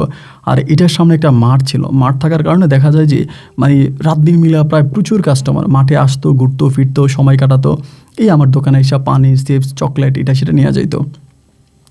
ব্যবসা তখন বেশ ভালোই হচ্ছিল এবং এরকম হতে হতে একটা পর্যায়ে তখন ও নিজেই আমাকে প্রস্তাব করে যে আমরা যেহেতু একসঙ্গে থাকতেছি, ও তখন একটা বান্ধবীর বাসায় থাকতো, আমি হোটেলে থাকতাম, তো বলে যে আমরা বিয়ে করে ফেলি। তো আমি আসলে চিন্তা করলাম যে দিলারা তো আর আমাকে নিবে না বা দিলার সঙ্গে আমার আর যোগাযোগও হবে না, আমি তো ঢুকতেও পারবো না, তা আর এসব আশা করেও লাভ নাই, তাহলে আমি এখানে নাহিদাকে বিয়ে করে ফেলি। নাহিদাকে বিয়ে করে নাহিদার সঙ্গে সংসার করে ফেলি, আমি অতীতের সব কিছু ভুলে যাই। এই সমস্ত কিছু ভুলে যাওয়ার প্ল্যানিং করে আমি তখন এই নাহিদার সঙ্গে সম্পর্কে লিপ্ত হই এবং একটা পর্যায়ে আমি ওকে বিবাহ করি। এবং এই বিবাহতে শুধুমাত্র আমার মামা রাজি ছিল, আমার মামা আসছে, আমার মা বাবা কেউই আসে নাই এবং আমার পরিবারের মানুষ আমার সঙ্গে কোনো রকমের কোনো যোগাযোগ রাখে নাই। তো এরপরে আমার মামা আসে, মামা আসার পরে মামার মোকাবেলা আমি তখন এই নাহিদাকে বিয়ে করি। নাহিদাকে বিয়ে করার পরে নাহিদার সঙ্গে আমি তখন সিলেটে আছি, আমরা দুজনে মিলে হোটেল চালাইতেছি, ব্যবসা বাণিজ্য ভালো চলতেছে। এখানে একটা বিষয় আপনাকে বলি, যেদিন নাহিদাকে আমি বিয়ে করলাম ওই দিন নাহিদার সঙ্গে আমার হোয়াটসঅ্যাপে উঠানো একটা ছবি আমি তখনই দিলার জন্য পাঠাইলাম, আমার জন্য দোয়া করো, আমি বিয়ে করে ফেলছি, ছবিটা পাঠাইলাম। এবং এই ছবিটা পাঠানোর পরে ও বহু বছর পরে আমাকে রিপ্লাই দিল যে তোমার ওয়াইফ অনেক সুন্দর, তুমি অনেক লাকি, আমাকে এগুলো বলছে। বলার পরে আমি ওরে বকাবাধ্য করতাম, গালাগালি করতাম যে আরবি ভাষায় তুই আমার চিটিং করলে, আমার ধোকা দিলি এবং আমার বাবার লক্ষ লক্ষ নয় কোটি কোটি টাকা তুই নিয়ে গেছিস, তুই আল্লাহর কাছে কী দায় দিবি। ওই কিন্তু হোটেলটা চালাইতো, বাঙালি যারা ছিল তারা তো তাদের সঙ্গে যোগাযোগ হতো, তারা বলতো হোটেল চলতেছে, হোটেলের ইনকাম ও নিতেছে, ওর বাবা এবং ওর একটা ছোটো ভাই আছে, তারা মিলে তখন পুরো হোটেলটা চালাইতো। যেটা আমার কাছে মনে হলো মনে আমাকে ছেড়ে দিচ্ছে, কিন্তু ও আমাকে বোঝাচ্ছিল যে আমি তোমাকে আনার অনেক চেষ্টা করছি, বাট আমি তোমার আনতে পারি না, এখান থেকে আমি হোটেল স্থানান্তর করার চেষ্টা করতেছি, গভর্নমেন্টের ঝামেলা আছে, আমি হোটেল স্থানান্তরও করতে পারি না, হোটেল সেলিংও করতে পারি না, বিভিন্ন ধরনের সমস্যাও তখন আমাকে দেখাচ্ছিল।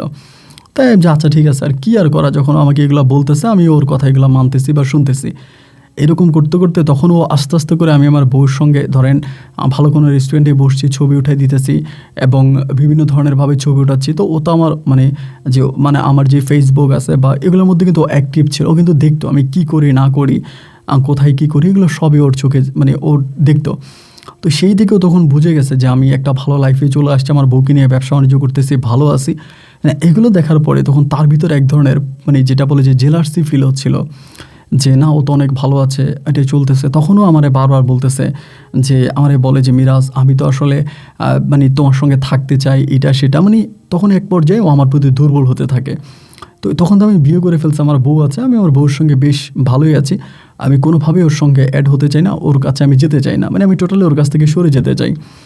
কিন্তু রে ভাই না, ও আমার উপরে বারবার অ্যাটাক হচ্ছে, আমার কাছে আসতে যাচ্ছে, আমার সঙ্গে সম্পর্কে জড়াতে যাচ্ছে, মানে প্রচুর পরিমাণের আমার উপরে ও ইমোশনাল।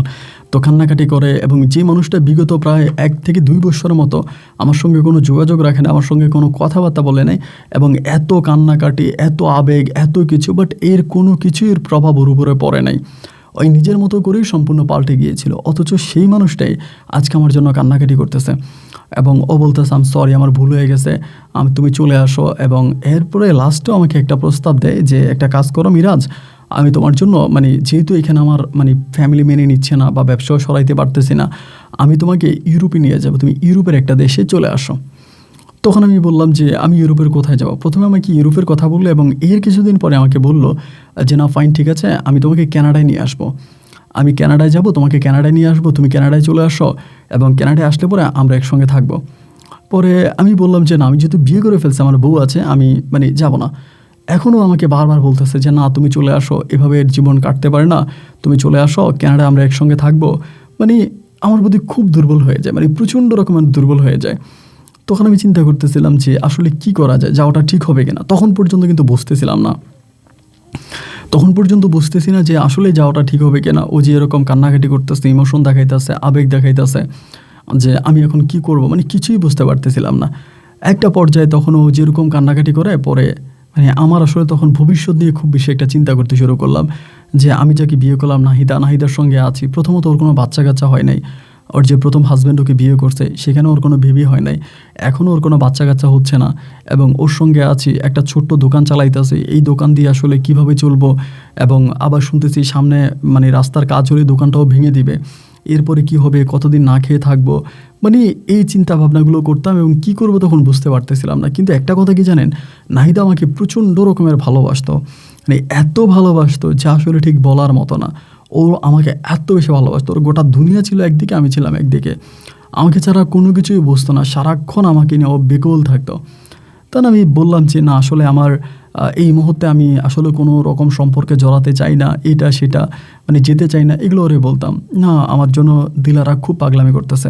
পরে আসলে উচ্চ জীবনের চিন্তা ভাবনা করে আমি তখন দিলারার প্রস্তাব গ্রহণ করলাম, করে আমি তখন তার জন্য পাসপোর্টের কপি পাঠাইলাম। এবং আমি যখন তার জন্য পাসপোর্টের কপি পাঠাইলাম, ইতিমধ্যে তখন সে এই পাসপোর্টের কপিটা ইন দ্য মিন টাইম তখন সে হচ্ছে আপনার এই অ্যাম্বাসিতে জমা দিল। সে আবার কানাডা চলে গেছে, মানে আপনার থেকে ওমান থেকে তখন সে কানাডায় গেছে। এবং কানাডায় যাওয়ার পরে আমার পাসপোর্টের কপি পাঠাইলাম, সে কীভাবে জানি সব প্রসেস করে আমাকে বললো তুমি অ্যাম্বাসি ফেস করো, তুমি অ্যাম্বাসিতে যাও, তোমার ভিসা লেগে গেছে। তো এখন আমাকে অ্যাম্বাসিতে যাইতে বলতেছে আমার ভিসা লেগে গেছে, বাট আমি কোনো কিছুই বুঝতেছিলাম না। ও যেভাবে আমাকে মানে ট্রেন আপ করতেছে আমি এভাবেই করতেছি, এবং ওর কথাবার্তা মতোই আমি তখন অ্যাম্বাসি ফেস করার জন্য যাই। এবং অ্যাম্বাসি যখন আমি যাই, অ্যাম্বাসিতে যাওয়ার পরে দেন আমার তখন ভিসা হয়ে যায়।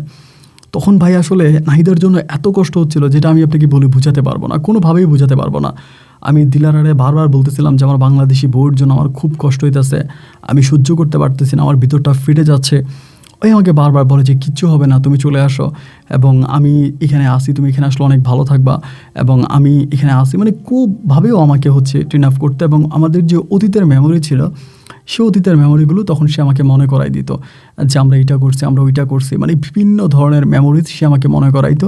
আর এগুলো মনে হতো, আমি তখন শেষ পর্যন্ত সিদ্ধান্ত নিলাম যে না ঠিক আছে, যেহেতু দিলারা এরকমই করতেছে, তাহলে সে আমাকে আসলেই লাভ করে, আমি ওর কাছে চলে যাব। শেষ অবধি পর্যন্ত আমি দিলারার কাছে যাওয়ার জন্য পরিপূর্ণভাবে প্রস্তুতি নিয়ে নিলাম। ভিসা হয়ে গেল, টিকিট কেটে ফেললাম, এবং আমি যেদিন যাব ওই দিন মানে আপনার নাহিদার খুব জ্বর, মানে ওর এত জ্বর যা ঠিক বলার মতো না, ও জ্বরের কারণে কাতরাইতেছিল। আমি ওরে এই জ্বরের অবস্থায় রেখে, বৃষ্টির রাত ছিল, আমি এই বৃষ্টির রাতে আপনার ওকে কিচ্ছু না বলে মোবাইল ফোনটা বন্ধ করে দিয়ে বাসা থেকে বেরিয়ে যাই। এবং রাতেরবেলা যখন ঘুমিয়ে যায়, পরের দিন ফ্লাইট ছিল আমার, তো রাতেরবেলা আমি তখন বেরিয়ে যাই।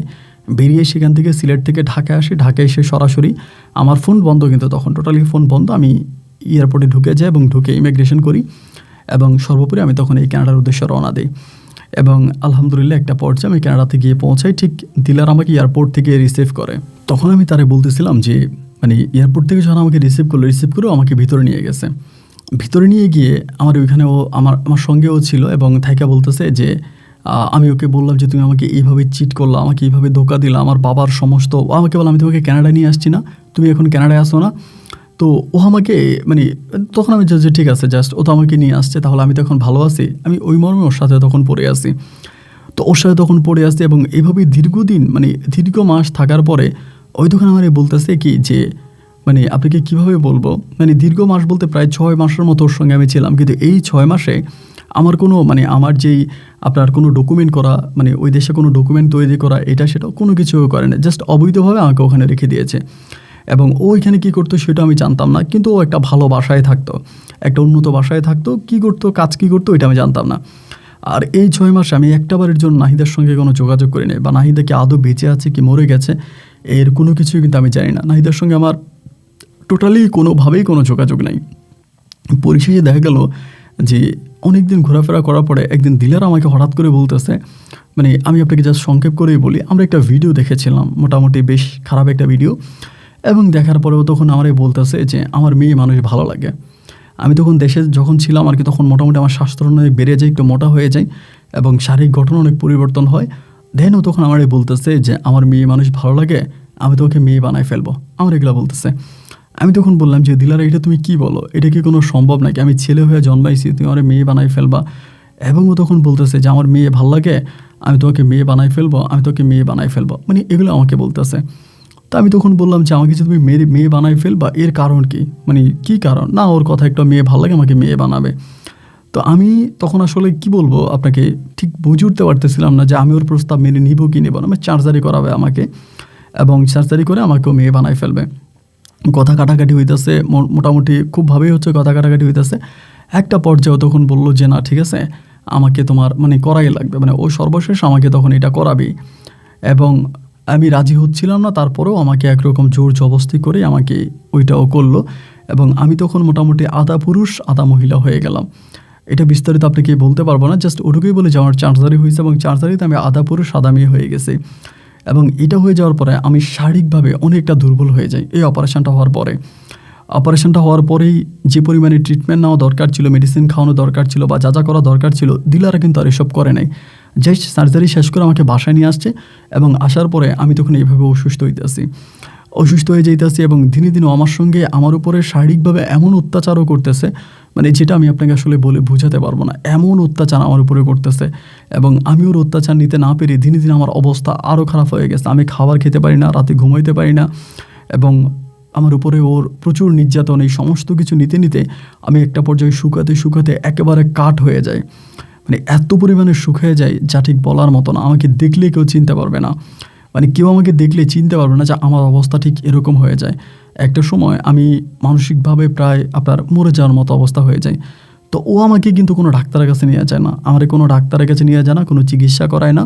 বাট আমি দিনে দিনে আরও বেশি খারাপ হয়ে যাচ্ছি। একটা পর্যায়ে আমাকে বলতেছে তোমার অবস্থা তো খুব খারাপ, একটা কাজ করে তুমি বাংলাদেশে চলে যাও, তোমার অবস্থা তো খুব খারাপ, এবং তুমি ওখানে গিয়ে ট্রিটমেন্ট নাও। তাই আমি বললাম যে আমি কানাডায় ট্রিটমেন্ট নিতে পারবো। আমাকে বললো যে না, আমি এখানে তোমাকে ট্রিটমেন্ট করাতে পারবো না, কারণ ও আমাকে যেই জিনিসটা করাইছিল, যে সার্জারিটা করাইছিল, এটা অবৈধভাবে করাইছে। এখন যদি আমার পরীক্ষা নিরীক্ষা করতে যায়, তাহলে তো ধরেন এটা কেন ও করালো, এটার জন্য মামলা খেয়ে যাবে, ও ঝামেলায় পড়ে যাবে। ও তখন টেকনিক্যালি আমারে বলতেছে যে আমি তোমাকে ডাক্তার দেখাইতে পারবো না এই দেশে, তুই বাংলাদেশে গিয়ে ট্রিটমেন্ট করো। তো আমাকে বাংলাদেশে পাঠাই দিবে। ও যেভাবে আমাকে নিয়ে গেছে ওভাবে আমাকে সব কিছু ওকে টোকে করে দেশে পাঠাই দিছে। তখন আমার শরীরের কন্ডিশন অনেক খারাপ। ওই সময় কিন্তু আমি আব্বা আম্মার সঙ্গে কথা বলতাম, আমার ছোটো ভাইয়ের সঙ্গে, ছোটো বোনের সঙ্গে, মোটামুটি পরিবারের সবার সঙ্গেই তখন আমার একটা ভালো সুসম্পর্ক ছিল। এরাও আমাকে বলতেছে যে ভাই আপনি কানাডায় মরে যাওয়ার থেকেও দেশে চলে আসেন, এবং দেশে আসলে পরে আমরা আপনার ট্রিটমেন্ট করবো, আমরা আপনার চিকিৎসা করব। তুই যখন এভাবেই আমাকে বললো, দেন আমি তখন সিদ্ধান্ত নিলাম যে ওকে ফাইন, ঠিক আছে, তাহলে আমি দেশে চলে যাই। সেখান থেকে আমি তখন দেশে মুভ করলাম এবং দেশে চলে আসি। দেশে আসার পরে আমার বোনেরা, আমার ভাই আমাকে রিসিভ করে এয়ারপোর্ট থেকে, এবং সেখান থেকে সরাসরি আমাকে সিলেট নিয়ে আমাকে মেডিকেলে ভর্তি করাই দেয়। মেডিকেলে ভর্তি করা, এবং মেডিকেলের অবস্থার মধ্যে ডাক্তার আমার কোনো উন্নতি পাচ্ছিল না। মানে আমার যে সার্জারিটা হয়েছিল সেটা সে কীভাবে করছে, কোন মেডিকেলে করছে, মানে এই যে কোনো মেডিকেল এক্সপার্টের মাধ্যমেও করায় নাই। তো যার জন্য আমার শরীরের ভিতরে বিভিন্ন ধরনের রোগ দেখা দিয়েছে। তো অনেক দিন পর্যন্ত আমি সেখানে পড়েছিলাম, মানে শারীরিকভাবে কোনোভাবেই ঠিক হতে পারতেছিলাম না। এবং এক পর্যায়ে আমার ওই সময় আমার বাবা মারা গেছে। মা ছিল কানাডায় থাকা অবস্থায়, বাবা মারা গেছে। মা তখন করলো কি, আর আমার নিতে পারতেছে না। আর আমার বোনেরা ভালো কোনো জায়গায় ওদেরকে বিয়ে দিয়ে নেয়, ভাইরাও ভালো জায়গায় বিয়ে দিয়ে নেয়, অবস্থা খুব খারাপ। আমি কোনো চিকিৎসা পাচ্ছি না। সেই সময়টাতে আমি যখন আবারও দিলারার লগে যোগাযোগ করার চেষ্টা করি, সেই সময়তে দিলার আমাকে সমস্ত কিছু থেকে ব্লক করে দেয়। এবং আমি কানাডা যাওয়ার পরে দিলারা তার যে বিজনেস ছিল আপনার এই ওমানে, ওই ব্যবসাও সেল করে ফেলে, মানে ব্যবসা বিক্রি করে মানে আপনার কানাডায় টাকা নিয়ে যায়, ওখানে গিয়েও ব্যবসা বাণিজ্য করতেছে। তো ও মানে সমস্ত কিছু থেকে আমাকে তখন সাইডে ফেলাই দেয়, আমি সব কিছু থেকে সাইডে পড়ে যাই। ওর সঙ্গে আমার আর কোনো যোগাযোগ হয় না, কোনো কথাবার্তা হয় না, এবং আমাকে সব কিছু থেকে ও ব্লক করে দেয়। এবার ভাই বোনেদের পক্ষেও আর সম্ভব হয় না আমার মতো একটা রোগীকে টানা হসপিটালে নিয়ে যাওয়া, প্রতিদিন অনেক টাকার ওষুধ লাগে। এত ওষুধ খাওয়ায় আমাকে বাঁচিয়ে রাখা আমার পরিবারের জন্য খুব টাফ হয়ে যায়। এক পর্যায়ে আমার ভাই বোনেরা আমাকে তখন হসপিটালে রেখেই তারা চলে গেছে। আমার কোনো চিকিৎসা তারা করে না, বা কোনো কিছুই তারা করে না, আমার কাছে আসেও না। এবং এই ঘটনার মানে আমি 1 সপ্তাহ মতো হসপিটাল থেকে, তখন তারা আমার হসপিটালের যে ফ্লোর আছে, ফ্লোরে আমাকে দিয়ে দেয়। এবং ফ্লোরে থাকি তো আমার স্কুলের অনেক ফ্রেন্ড বা আমার পরিবার অনেকে আমাকে তখন দেখতে আসে। এবং এর ভিতরেই একদিন আমাকে এই নাহিদা দেখতে আসে, এবং নাহিদা আমাকে দেখতে আসছে। পরে নাহিদা আমার দেখে মানে তাকায় আছে, আমার তখন আমি ফ্লোরে শুয়ে আছি। তো আমি ওর দিকে তাকে লজ্জায় মুখটা অন্যদিকে ফিরাই ফেলছি। ভাই ওর দিকে যে তাকাবো, আমার আসলে এটা আসতেছে না, আমি আরেক দিকে তাকায় আছি। পরে আমার কাছে আসছে, আইসা বলতেছে যে তুমি কি ঠিক আছো? আমি বললাম যে আল্লাহ যেমন রাখছে তেমনই আছি। পরে বলতেছে যে চলো আমি তোমারে ঢাকায় নিয়ে যাব, ভালো ডাক্তার দেখাবো। তো আমি ওরে বললাম যে দেখো, আমি তোমার অনেক ক্ষতি করছি, তোমার এত ক্ষতি করছি যা ঠিক বলার মতো না। আমি আর তোমার কোনো ক্ষতি করতে চাই না। আমি এবার আল্লাহ তোমাকে বাঁচায় রাখি, আমি একাই বাঁচতে চাই, আর না হলে তুমি তোমার মতো করে থাকো। ও বলে যে না, আমি তোমাকে ঢাকায় নিয়ে যাব। সেখান থেকেও তখন আমাকে ঢাকায় নিয়ে যায়, এবং আমি ঢাকায়ও প্রায় 6 মাসের মতো চিকিৎসাধীন অবস্থায় ছিলাম। আমার ভুলভাল সার্জারি হয়েছিল, যার জন্য আমার মানে আপনার একটা পা সম্পূর্ণভাবে নষ্ট হয়ে যায়। ঢাকাতে থাকা অবস্থায় একটা পা সম্পূর্ণভাবে নষ্ট হয়ে যায়, এবং প্রস্রাবের করতে পারতাম না, খুবভাবে সমস্যা দেখা দেয়। তো সেখানকার যে ডাক্তার ছিল, ওই ডাক্তাররা বলে দিয়েছে যে আর একটা অপারেশন করতে হবে, সেটার জন্য প্রায় অনেক টাকা লাগবে, এবং এইটা মেবি বাংলাদেশে হবে না, হয় সিঙ্গাপুর বা আদার্স কোনো কান্ট্রিতে করতে হবে। তা আমার পক্ষে বা আমার ওয়াইফের পক্ষে এত টাকা আসলে দেওয়া সম্ভব হচ্ছিল না। শেষ পর্যন্ত আমার ওয়াইফ বলতে নাহিদা আমাকে 6 মাস পর্যন্ত হসপিটালে রাখে। সেখান থেকে আমাকে আবারও আপনার সিলেটে নিয়ে আসে।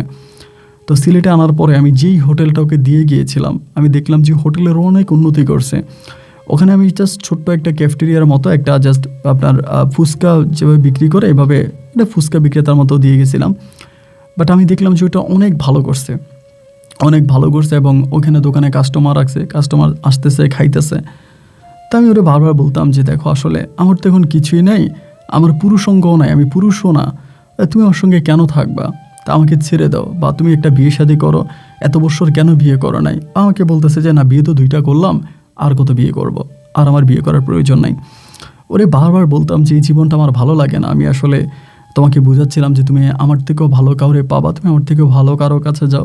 বারবার এটা বলি না, ও আসলে আমার কোনো কথাই ও শোনে না, আমার সঙ্গেও থাকবে। তো আল্লাহ আমার সমস্ত কিছু কেড়ে নিল, কিন্তু আমার এই নাহিদারে আর কেড়ে নিল না। এবং শেষ পর্যন্ত নাহিদা, এবং আজকের এই দিনটা পর্যন্ত নাহিদা আমার সঙ্গে আছে। আমি আর কখনোই দিলার সঙ্গে যোগাযোগ করি নাই। নাহিদা আমাকে নিজেই বলল যে তুমি ওই মহিলার সঙ্গে যোগাযোগ বন্ধ করো। আমি ওর সঙ্গে যোগাযোগ সম্পূর্ণভাবে বন্ধ করে ফেলি, আমার সমস্ত কন্ট্রাক্ট চেঞ্জ করে ফেলি। এবং আজকে আপনি বিশ্বাস করবেন না, হয়তো আমি শোয়া থেকে উঠতে পারি না, আমি গোসলে যেতে পারি না, টয়লেটে যেতে পারি না। সকালে আমাকে ঘুম থেকে উঠিয়ে গোসল করিয়ে খাওয়াইয়া ভালো হুইল চেয়ারে বসাইয়া ও সুন্দর করে আপনার হোটেলে যায়, সারাদিন হোটেল সামলায়, রাত্রেবেলায় আসে, আবার দুপুরে এসে আমার খাওয়ায় যায়, আবার রাতের বেলায় আসে, আইসা আমার খাটে শোয়ায়, আমার যত্ন করে। প্রতি শুক্রবার মাঝে মাঝে আমার নিয়ে ঘুরতে যায়। আসলে নাহিদ আমাকে এত ভালোবাসে যে আমি এখন বারবার বলি যে আল্লাহ আমি এটা কী করছিলাম, আমি কেন নাহিদার মতো একটা মানুষের মনে কষ্ট দিয়ে আমি ওই দিলারার কাছে গিয়েছিলাম। তো আমার জীবনে আমি বড় ভুল করেছি, সেই ভুলে আজ আমি একজন প্রতিষ্ঠিত পরিবারের সন্তান ছিলাম। আমার বাবা অনেক বড়লোক ছিল, কিন্তু সেই বাবার সন্তান হয়েও যদি নাহিদা আমার হাত না ধরতো তাহলে হয়তো আমাকে রাস্তায় এখন ভিক্ষা করা লাগতো। আর নাহিদা আমার কাছে আসে, বাট নাহিদাকে আমার এখনও নাহিদার সামনে গেলে আমার মাথা নত হয়ে যায়, আমি ওর উপরে যা করেছি। তো আমি আমার গল্পটা আপনাকে বললাম। আপন ভাই, আপনি তো প্রবাসীদেরকে অনেক ভালোবাসেন, আপনি আমার গল্পটা তুলে ধরবেন। এরকম একটা দিলারা নয়, অসংখ্য দিলারা আছে গোটা মিডল ইস্টের মধ্যে, এবং আমার ভাইয়েরা অনেক কষ্ট করে সেই দেশে যায় এবং তারা হয়তো এমন নারীর ফাঁদে পড়ে। আমি তো আমার বাবার সম্পদ খুইয়েছি, অনেকেই নিজের সর্বোচ্চ খুইয়ে ফেলে। আপনি অন্তত আমার গল্পটা রেকর্ড করে প্রবাসী ভাইদেরকে সতর্ক করবেন। আপন ভাই, আপনি ভালো থাকবেন, আপনার জন্য দোয়া ভালোবাসা। এবং আমার হোটেল তো আমি বলবোই না, আমার বউয়ের হোটেল, যদি কখনো আসেন আমাদের হোটেল ঘুরে যাবেন, আমাদের হোটেলের অ্যাড্রেস দিলাম। ভালো থাকেন, আসসালামু আলাইকুম। প্রিয় বন্ধুরা, সবাইকে অনেক বেশি ধন্যবাদ এই পর্যন্ত আমার সঙ্গে থেকে সিলেটের ভাই মোহাম্মদ মেরাজ হোসেনের জীবনের এই হৃদয় বিদারক করুণ বাস্তব গল্পটা শোনার জন্য। প্রিয় বন্ধুরা, এই গল্পের মাঝে আমি অনেকগুলো ওয়ার্ড, অনেকগুলো কথাবার্তা স্কিপ করেছি, কারণ এগুলো আসলে ইউটিউবের প্ল্যাটফর্মে এত খোলাখুলিভাবে বলা যায় না। তো আপনারা যদি কোনো অংশ না বুঝে থাকেন আপনারা কমেন্ট করবেন, আমি চেষ্টা করব আপনাদেরকে উত্তর দেওয়ার জন্য। মিরাজ হোসেন আসলেই সে অনেক বড় প্রতারণার শিকার হয়েছে এবং এই সমস্ত দিক থেকে আসলে বেঁচে থাকাই উচিত। আমি আমার জীবনের একটা ছোট্ট অভিজ্ঞতা শেয়ার করে, আমি একটা সময় ওমানে কিছু বছর ছিলাম। তো সেখানে আমি যখন একদিন গাড়ি নিয়ে আসতেছিলাম, হঠাৎ করে রাস্তার পাশে একজন মহিলা আমাকে সিগন্যাল দিয়ে বলল যে উনি আমার গাড়িতে উঠতে চায়। তো আমি সে বললো যে তার কে নাকি হসপিটাল আছে, তাকে ইমিডিয়েটলি হসপিটালে মানে যাবে সে, তাকে গাড়িতে ওঠানোর জন্য। তো আমি সচরাচর ভালো মনভাবে আমার গাড়িতে তাকে উঠাইলাম এবং তাকে বললাম যে তুই কই যাবি, বলে আমি ওখানে যাব। তা আমি তাকে ওখানে নিয়ে যাচ্ছিলাম। ইন দ্য মিন টাইম ও রাস্তার মধ্যে আমাকে বলতেছে তুই আমার বডিতে টাচ করলি কেন, ডিরেক্টলি বলতেছে। আমি বললাম যে কই আমি আপনার বডিতে টাচ করলাম, বলে না তুই তো আমার বডিতে টাচ করলি, কেন টাচ করলি? তো আমি বললাম যে আমি আপনাকে কোথায় টাচ করলাম? সে আমাকে বললো তুই আমাকে এটাতে উঠাইলি কেন, এটা তো একটা ট্যাক্সি, তোর এটা তো একটা মানে প্রাইভেট কার, তো ট্যাক্সি না, সো তুই আমাকে উঠালি কেন? আমি বললাম আপনি বললেন বিপদে পড়ছেন, আপনি বললেন সমস্যা হয়েছে, আমি সেই সমস্যার জন্য আপনাকে উঠাইলাম, আপনাকে হেল্প করার জন্য, আপনি উল্টা বলতেছেন। তো আমি ইতিমধ্যে বুঝে গেছি, যেহেতু বাঙালি ছেলে আমি, আমাদের তো বাঙালিদের মাথায় অন্যরকম, তাই বুঝে গেছি যে সে আমাকে ট্র্যাপে ফেলার চেষ্টা করতেছে।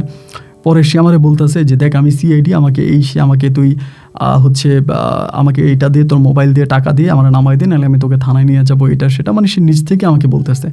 তো আমার ওই ওমানিতে খুব ঘনিষ্ঠ একজন মানুষ ছিল, ওনাকে অনেক রেসপেক্ট করি, আজও তার কথা মনে পড়ে, কর্নেল রাশেদ বিন সাইদ আল সিদারি। তো ওই কর্নেল রাশেদ আমার তখন খুব ঘনিষ্ঠ একজন মানুষ ছিল।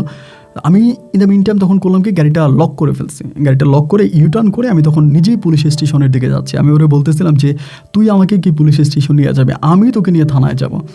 যখন পুলিশ স্টেশনের কাছাকাছি চলে যাচ্ছে তখন সে আমার পা ধরে কান্না করতে শুরু করছে যে আমাকে ছেড়ে দিয়ে, আমার ভুল হয়েছে, সরি, আমি এই কাজ আর কখনোই করবো না, এবং খুব আর কি। পরে আর ঝামেলায় যেতে চাই না, যেহেতু ও ওমানি, পুলিশও ওমানি, তো আমি তো একজন ভিন্ন দেশের মানুষ, তো ঝামেলায় না গিয়ে আমি ওই রাস্তার মধ্যে নামাই দিয়েছি, ও চলে গেছে। তো এই যে ঘটনাগুলো, এরকম ঘটনাগুলো প্রায় প্রতিটা প্রবাসীর সঙ্গেই ঘটে থাকে। তো এই জন্য আপনারা আমি আমার গল্পের মাধ্যমে এটুকুই বলে আমি শুধু সতর্ক করার চেষ্টা করি। আপনারা গল্পটা শোনেন, এই মিরাজ হোসেনের সঙ্গে যা হয়েছে আপনার সঙ্গেও তা হয়তো হতে পারে। আপনি গল্প থেকে সতর্ক হন, যদি আপনি সতর্ক হন আমার গল্প বলা সার্থক। প্রিয় বন্ধুরা, দুনিয়াটা একটা বেঈমানের কারখানা, এখানে মানুষের থেকেও অমানুষরা বেশি বসবাস করে, তাই সাবধানে থাকবেন। এবং এই গল্প নিয়ে কোনো মতামত থাকলে কমেন্ট বক্সে লিখবেন। আল্লাহ হাফেজ এন্ড আসসালামু আলাইকুম।